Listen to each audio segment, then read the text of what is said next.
अभी press conference आप भी देख रहे होंगे, हम भी देख रहे होंगे, नह रहे थे। सबको न्याय मिला या नहीं मिला? तो ये प्रेस कॉन्फ्रेंस ना कुछ नया नहीं दे पाया। जो विद्यार्थी सोच रहे थे, जो मैं बोल रहा था, जो अन्य लोग बोल रहे थे कल से, वही हुआ। एक एग्जाम का सेंटर कैंसिल, मतलब एग्जाम कैंसिल कर दिया गया। बापू परीक्षा परिषद का एग्जाम कैंसिल कर दिया गया है। फिर इतना ताम झाम की, ये तो आप प्रेस नोट या फिर एक नोटिफिकेशन के माध्यम से भी कर सकते थे। प्रेस कॉन्फ्रेंस जैसा बड़ा माध्यम आपने अपनाया, तो विद्यार्थियों को दिया क्या? तो कुछ नहीं, बस हाथ में कटोरा पकड़ा दिया इन्होंने और कहा कि भैया आपको मिल जाएगा खाना, चले जाओ। जो प्रेस कॉन्फ्रेंस हुआ और जो बातें बतानी चाहिए थी चेयरपर्सन को, वो सारी बातें वो पहले ही बता चुके थे। बस कुछ संशोधन किया इन्होंने और बाकी कुछ इन्होंने किया नहीं। अब वो संशोधन क्या रहा? तो संशोधन यही रहा कि हाँ भैया, उस सेंटर में कुछ ऐसा हुआ जिसके कारण कई सारे छात्रों ने एग्जाम दिया और कुछ छात्रों ने एग्जाम नहीं दिया। अब जांच कौन कर रहा है, प्रतिवेदन कौन दे रहा है, प्रेस कॉन्फ्रेंस कौन कर रहे हैं और डिसाइड कौन कर रहे हैं? तो सब यही कर रहे हैं। मतलब इन्हीं के पास पूरा सिस्टम है, इन्हीं के हाथ में पुलिस है, इन्हीं के हाथ में व्यवस्था है, इन्हीं के हाथ में कैंसिल करने की प्रक्रिया है, कहाँ करना होगा कहाँ नहीं करना होगा, ये बात है। यानी इन्होंने यह स्वीकार तो किया कम से कम, चलिए, कि बाबू परीक्षा परिषद में सब कुछ सही नहीं हुआ है और वहां दोबारा से एग्जाम होगा, यानी आपका पेपर कैंसिल हो गया है। अब आता है सेकेंड बात, क्या सबको न्याय मिला या झुंझुन्ना पकड़ाकर छोड़ दिया गया? तो स्पष्ट रूप से है कि झुंझुन्ना पकड़ाकर छोड़ दिया गया है, सबको न्याय तो नहीं मिला है। औरंगाबाद से बातें आ रहा था, कुछ दूसरे जिलों से बातें आ रहा था, बोला जा रहा था लाइट ही नहीं था, तो कहीं बोला गया साउंड से कुछ ऐसा ऐसा माइक से आ रहा था आवाज, जिससे लग रहा था जैसे आंसर बताया जा रहा है, और कई सारी बातें। लेकिन मैं इसके पहले ही बोला था और अब फिर बोल रहा हूँ, ये सारी बातों को लेकर चेयरपर्सन से एक ने पूछा प्रेस वाले ने कि कदाचार की सूचना मिली है। तो चेयरपर्सन बहुत गुस्सा हो गए, आप वो क्लिप देखिएगा, बहुत गुस्सा हो गए। बोले कि प्रश्न सोच समझ कर पूछिए, किसी का स्पोक्स पर्सन बनकर प्रश्न नहीं पूछे, यानी किसी पार्टी का प्रवक्ता बनकर आप प्रश्न मत पूछिए। इनका कहने का क्या मतलब था, ये समझ के परे है। ये अपने सुविधा अनुसार आंसर दे रहे हैं, लेकिन जो जायज प्रश्न आ रहा है वहां असुविधा हो रहा है इनको। या हो सकता है कि वो प्रश्न को लेकर ये तैयार नहीं हो, या जो सिस्टमेटिक फेलियर हुआ हो उसको एक्सेप्ट करने में इनको बड़ा प्रॉब्लम हो रहा हो। बड़ी बात यह है ना कि सारा जो हिसाब किताब है वो ये है कि विद्यार्थी दोषी है। बड़ी बात इन्होंने जो बोला, हमको लगता है इनको या तो अपने सिस्टम पर भरोसा नहीं है, या ये एग्जाम सही से कंडक्ट नहीं करवाए हैं। ये इनको ना लग रहा है कि नहीं, ये गलती हुआ, इसको स्वीकार कर लेंगे तो बड़ा ब्लंडर हो जाएगा, उस तरह का बात हो गया। क्या इन्होंने बोला कि कुछ उपद्रवी तत्व परीक्षार्थी के रूप में शामिल हो गए और एंट्री ले लिया और अंदर जाकर अपना रूप बदल लिए। भैया ये बच्चे बीपीएससी के हैं, सिविल सर्विसेज के हैं, ये प्रेस वाले लोग मूर्ख नहीं हैं। आप क्या बिना एडमिट कार्ड के आप जाने देंगे क्या? ये जरा बता दीजिए हमको। बिना एडमिट कार्ड के क्या परीक्षा हॉल में कोई जा सकता है? उपद्रवी तत्व आप जब से बोलने में लगे हुए हैं और आप बोलते हैं 5 मिनट 10 मिनट 15 मिनट 20 मिनट आधा घंटा लेट हो जाएगा तो वो क्वेश्चन दिया जाएगा। आप बोलने बहुत आसान है, तो काहे नहीं बोले कि 11 बजे के बाद जिनका एंट्री होगा उनको भी एंट्री दे दिया जाएगा? ये क्यों नहीं रूल है?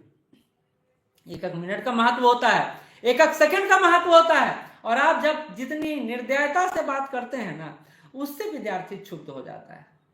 ऐसा नहीं है कि आप पर विश्वास करने का प्रयास हम लोग नहीं करते हैं, लेकिन आपका जो स्टेटमेंट रहता है ना, वो ऐसा एक तरफा टाइप का रहता है जिसमें कुछ वर्ग को शामिल किया जाता है और कुछ वर्ग को ऐसा बना दिया जाता है जैसे वो समाज के लिए कलंक है। ये जो शब्द आपका चयन है वो सही नहीं है। मुझे लगता है कि शब्द चयन में और ज्यादा शालीनता आ सकता है, शब्द चयन में और ज्यादा मिठास आ सकता है, और आप इन बच्चों को और बेहतर उपमा दे सकते हैं जो इनका तैयारी के अनुकूल हो और आपके पद के गरिमा के अनुरूप हो। तो अब क्या होगा? बड़ी बात है कि क्या यहां मैटर समाप्त हो गया? क्या सारी चीजें समाप्त हो गई? अब यहां से कोई बहस नहीं होगा, अब कोई आंदोलन नहीं होगा, सारी बातें यहां पर समाप्त हो गई हैं? तो ऐसा मुझे नहीं लगता है कि मैटर समाप्त हो जाएगा। जब तक कि चेयरपर्सन अभी कई सारे सवालों का स्पष्टीकरण नहीं देंगे, सारी चीजें समाप्त तो होने वाली नहीं। विद्यार्थी तो पूछ रहे हैं, विद्यार्थी घूम रहे हैं, विद्यार्थी सवाल कर रहे हैं कि मेरा क्या होगा। मेरा क्या होगा जो मेरे सेंटर पर किया गया या मेरे जो सेंटर पर हो रहा है और इसको लेकर मेल कर रहे हैं, इन्होंने मेल का बात किया चेयरपर्सन ने कि मेरे पास मेल आया कि सर हम तो शांति से परीक्षा दे रहे थे, कुछ बाहरी लड़के आए और हमारा पेपर छीन लिया गया, और ये इन्होंने माना कि हाँ ये गलती हुआ है। लेकिन कैसे हुआ है इनको ही पता नहीं है। एडमिनिस्ट्रेशन कैसे काम कर रहा है इस पर इन्होंने दोषारोपण नहीं दिया कि नहीं एडमिनिस्ट्रेटिव फेलियर हो गया। इनके पास ये सवाल का पुख्ता जवाब नहीं है कि भैया 288 बच्चों का क्वेश्चन क्यों नहीं आया, 192-98 का ही क्यों आया। इनके पास कोई पुख्ता सवाल का जवाब नहीं है। ये मीडिया को अपने अनुसार घुमा रहे हैं, अपने अनुसार सोच रहे हैं कि मीडिया मेरे अनुसार काम करे, मेरे अनुसार क्वेश्चन पूछे, और एक भी गलत क्वेश्चन पूछेगा या फिर क्रॉस करेगा तो उसको हम बता देंगे। अब बताया भी इन्होंने प्रेस कॉन्फ्रेंस में। इनका गुस्सा होना कहीं से भी उचित नहीं है। एक एडमिनिस्ट्रेटर फेलुअर को आप स्टूडेंट फेलुअर जो बनाने में तुले हुए हैं, ये कहीं से भी जायज नहीं है, कहीं से भी सही नहीं है। अब इसको लेकर क्या आगे क्या, तो क्या सारी चीजें खत्म हो गई, सबको न्याय मिल गया, सब बड़ा बस्ता उठा के पढ़ाई में लग जाए?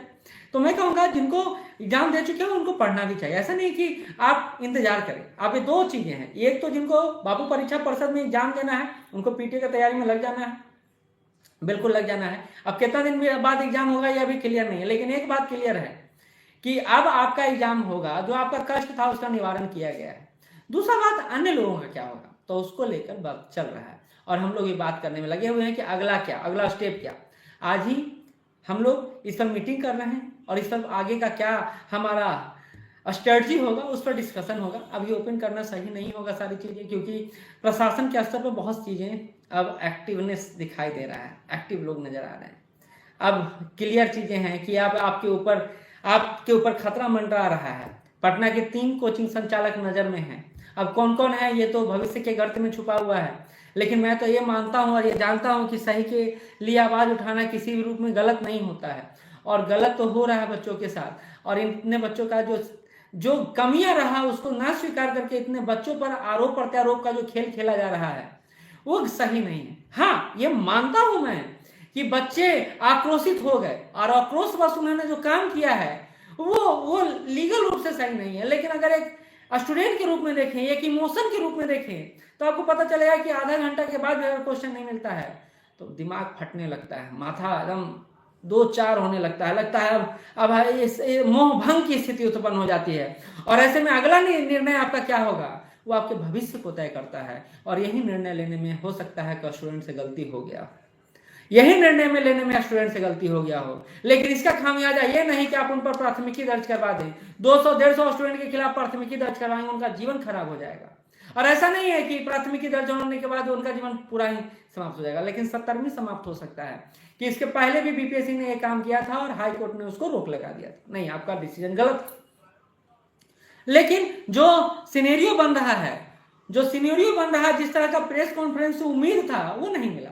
अब आप एक सीक्वेंस समझिए, आप एक सीक्वेंस को समझने का प्रयास कीजिए कि पहले ईओयू का प्रेस कॉन्फ्रेंस होता है, उसमें कहीं ना कहीं डर का भाव दिखाया जाता है, मार्केट को शांत करवाने का भाव दिखाया जाता है, कहीं ना कहीं चीजों को विस्फोटक होने से रोकने का प्रयास किया जाता है। फिर बीपीएससी का मीटिंग होता है और फिर प्रेस कॉन्फ्रेंस होता है, और वही बातें जो बार बार स्टूडेंट, और उनसे बेहतर तो हम लोग प्रेस मीटिंग कर लें और प्रेस कॉन्फ्रेंस कर लें। मतलब सवाल का जवाब में आपको गुस्सा नहीं होना है।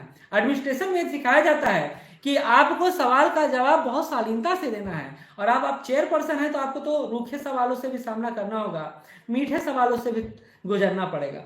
तो सारे लबो लुआब यही रहा कि आपका एक परीक्षा सेंटर, कम से कम ये अभी तात्कालिक रूप से, क्षणिक रूप से ही सही, लेकिन खुशी की बात है कि आपका परीक्षा कैंसिल कर दिया गया है, आपको फिर से एग्जाम देने का मौका मिलेगा, और आपका अब मेंस मई से पहले होने का उम्मीद बन नहीं रहा है। ठीक है, अभी क्या होता है आगे, क्यों बोल रहा हूं ऐसा, क्योंकि आगे अभी 10 दिन 15 दिन में आपका कुछ नया फिर से सुनने को मिल सकता है, और वो है पूरे एग्जाम को लेकर एक स्टूडेंट द्वारा जो डर है, भय है, और जो विरोध है, और जो आंदोलन है, उसको लेकर काम किया जाएगा।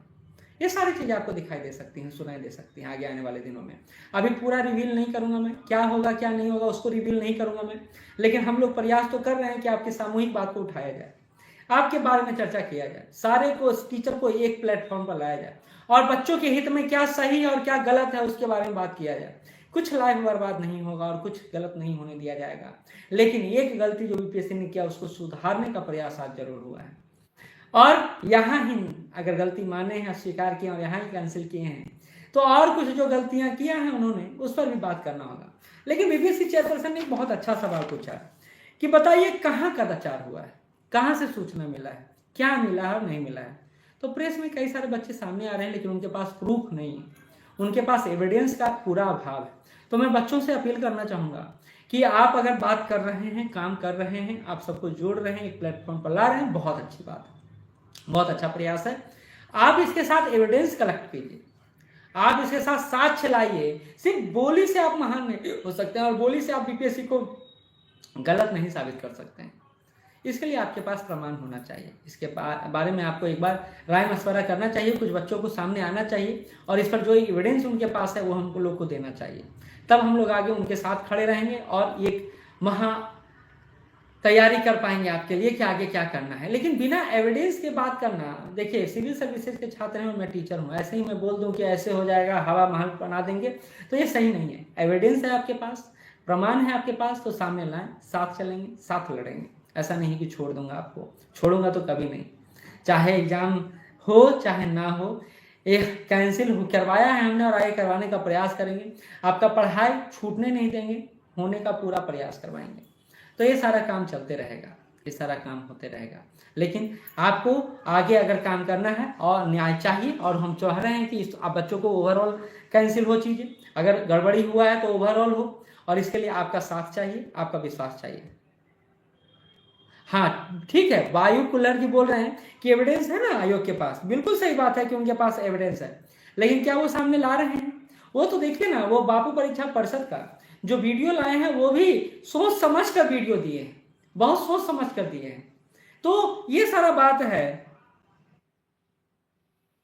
बिल्कुल कोर्ट केस हो सकता है लेकिन वो लंबी प्रक्रिया है, ये बात याद रखिएगा। पिछला कोर्ट केस याद करिए, जो रीओपन को लेकर मैंने आंदोलन चलाया, लीड किया मैंने, उसका क्या हुआ? वो कोर्ट केस अभी तक चल ही रहा है, वो कोर्ट केस अभी तक चल रहा है।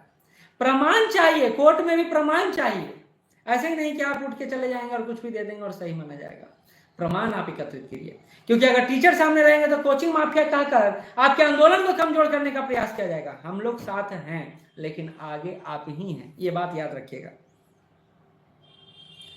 ये बहुत गलत बात है बीपीएससी वाले की असामाजिक तत्व, शरारती तत्व, उपद्रवी तत्व, क्रिमिनल जैसे शब्दों का उच्चारण किया जा रहा है, और ये बिहार के बच्चों की अस्मिता और स्वाभिमान के साथ खिलवाड़ है। मैं इसका यही बात मानता हूँ, लेकिन क्या कर सकते हैं, बड़ी बात है क्या कर सकते हैं। आप जिस जहां पर हैं वहां से आप कुछ नहीं कर सकते हैं। रूप बदल लिया मनीष कुमार जी। देखिए बड़ी बात है ना कि आप लोग ना ऐसे एकदम नटखट बच्चे टाइप के करते हैं कि नहीं हमारे बात होना चाहिए। दुनिया में ना आप सिविल सर्विसेज का तैयारी कर रहे हैं, कोई ग्रुप डी का तैयारी नहीं कर रहे हैं, हर जगह एविडेंस जरूरी है और हम लोग इसी को लेकर फाइट करेंगे। हम आपसे सिर्फ सहयोग मांग रहे हैं कि हम लोग के पास आइए। अभी अभी आप ही को लोग के ग्रुप से बात हो रहा था, एविडेंस के साथ आइए। आपके पास कुछ प्रमाण है तो हमको दीजिए, जो मेरे पास प्रमाण है, जो आपके पास प्रमाण है, मिलकर मजबूत लड़ाई लड़ना है ना, कि बस फील्ड में उतर जाना है। भैया जोश से काम नहीं चलता है मैदान में, युद्ध के मैदान में आप उछल पुछल के चले जाइएगा तो नहीं जीतिएगा। एक स्ट्रेटजी के साथ उतरना चाहिए, और अगर स्ट्रेटजी के साथ नहीं उतरिएगा तो कुछ चल दिए जाइएगा। ये बात याद रखिएगा। आप लोग को सही रूप में आगे बढ़ना होगा, भावनात्मक रूप से नहीं। और एक और बात समझ लीजिए, कई सारे छात्र हम ही लोग के बीच हैं जो हो सकता है कि सरकार के नुमाइंदे हो, विपक्ष के नुमाइंदे हो, या ईओयू के नुमाइंदे हों, या कुछ इसके नुमाइंदे हों। तो आप बोलने के क्रम में याद रखिए, और आप भड़काने का प्रयास मुझे मत कीजिए, किसी को मत कीजिए, किसी को मत कीजिए। सभी लोग साक्षर हैं, सभी लोग को पता है, वो आपको पढ़ाते हैं तो आपके मनोदशा को भी समझते होंगे हम लोग। तो भड़काने से काम नहीं चलेगा, चीजें हम लोग व्यवस्थित रूप से करेंगे, व्यवस्थित रूप से करेंगे, ठीक है। तो इस बात को लेकर आप लोग सामने आइए, हम लोग के पास कुछ चीजें हैं और हम लोग उस पर मंथन कर रहे हैं। आपका सहयोग और विश्वास मिलेगा तो लड़ाई जरूर जीतेंगे। और सत्य परेशान हो सकता है, ये बात याद रखिएगा, लेकिन हार नहीं सकता है। अंततः जीत सत्य का ही होता है, और जो सत्य में के साथ चलेगा वो जीतेगा। धन्यवाद।